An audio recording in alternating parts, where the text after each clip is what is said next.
How does Git fetch update your local repo? Have you ever wondered how to keep your local repository in sync with the latest changes from a remote repository? Let's break down how the git fetch command works and why it is so important for your development workflow. When you use the git fetch command, it connects to the remote repository and downloads the latest commits, branches, and tags. This process does not change your current working files or branches. Instead, it updates your local repository with new data that has been added since your last fetch. The new information is stored in what are called remote tracking branches. For example, you might see something like origin main. These branches serve as pointers to the state of the remote branches. After you fetch, you will have an updated view of the remote repository's history and branches, while your local branches remains unchanged. This means you can review the changes that have been fetched and decide how to integrate them into your local branches. You typically do this through merging or rebasing.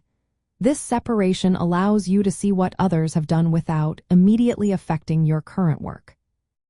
In practical terms, using git fetch is essential for backend development workflows.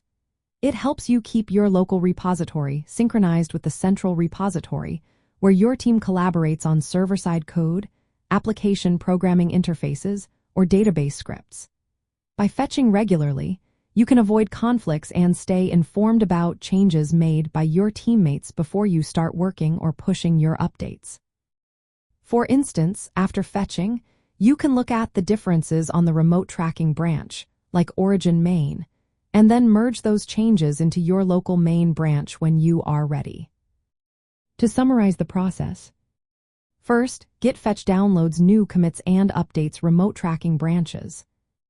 Second, your local branches stay unchanged, so your working files do not get updated.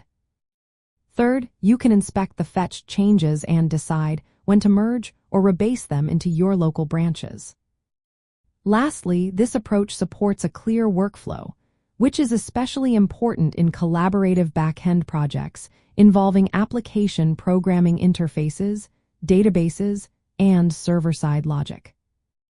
In contrast, the git pull command combines fetching and merging in one step, which immediately updates your local branch. This can sometimes lead to unexpected conflicts.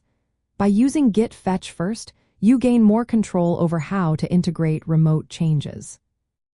Overall, git fetch is a fundamental command in Git that helps backend developers keep their local repositories aligned with the remote source code.